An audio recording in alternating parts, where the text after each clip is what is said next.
الصلاۃ والسلام علیک یا رسول اللہ، الصلاۃ والسلام علیک یا نبی اللہ، الصلاۃ والسلام علیک یا حبیب اللہ۔ اعوذ باللہ من الشیطان الرجیم، بسم اللہ الرحمن الرحیم۔ السلام علیکم۔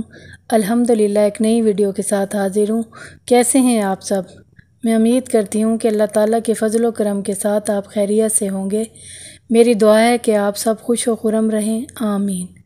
نماز برائیوں سے روکتی ہے، اس لیے اس کی پابندی کریں۔ چلتے پھرتے اٹھتے بیٹھتے استغفار اور درود پاک پڑھا کریں۔ آئیے ایک مرتبہ درود پاک پڑھتے ہیں، صلی اللہ علیہ وآلہ وسلم۔ اللہ تعالیٰ کی حاکمیت بیان کرتی ہوئی آج کی آیت کا ترجمہ پیش خدمت ہے۔ سورۃ النساء آیت نمبر 105۔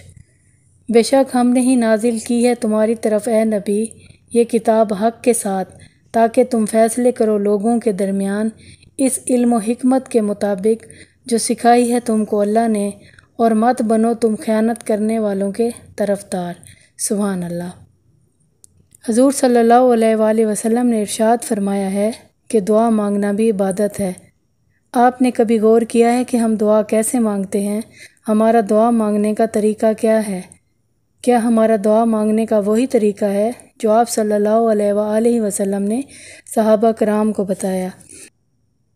اگر نہیں پتہ تو میں آپ کو بتاتی ہوں کہ دعا مانگنے کا صحیح طریقہ کیا ہے۔ حضرت عبداللہ بن عمرو بن عاص کی روایت ہے کہ ایک مرتبہ حضور صلی اللہ علیہ وآلہ وسلم نے دعا مانگنے کا طریقہ صحابہ کرام کو بتایا۔ آپ نے ارشاد فرمایا کہ اللہ تعالیٰ سے اس طرح ہاتھ اٹھا کر دعا مانگا کرو کہ ہتھیلیوں کا رخ سامنے ہو، ہاتھ الٹے کر کے نہ مانگا کرو، اور جب اپنی دعا ختم کر لو تو اسی طرح نہ اٹھ جاؤ بلکہ اٹھے ہوئے ہاتھوں کو اپنے چہرے پر مل لو۔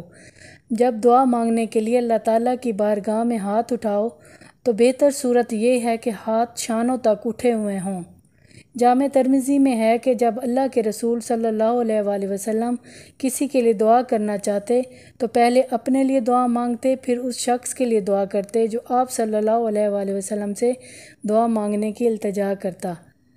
دعا مانگنے کا صحیح طریقہ یہی ہے۔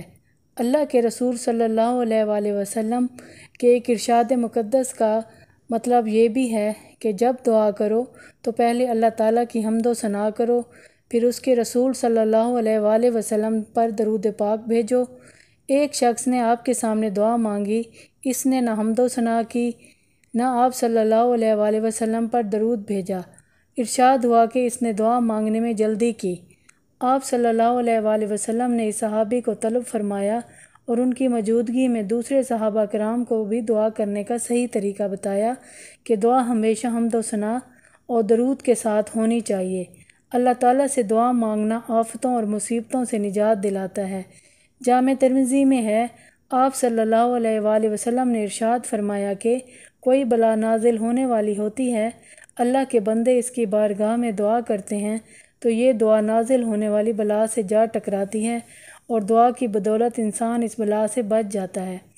حضرت ابو ہریرہ رضی اللہ تعالیٰ عنہ فرماتے ہیں کہ دعا مانگو تو یقین سے مانگو، جان لو کہ اللہ تعالیٰ اس دعا کو قبول نہیں کرتا جسے مانگتے وقت دل پوری طرح سے اللہ تعالیٰ کی طرف رجوع نہیں ہوتا۔ دعا اسی وقت قبول ہوتی ہے جب دعا مانگنے والا جلد بازی سے کام نہ لے۔ یہ بات غلط ہے کہ انسان کہنے لگے کہ میری دعا قبول نہیں ہوتی۔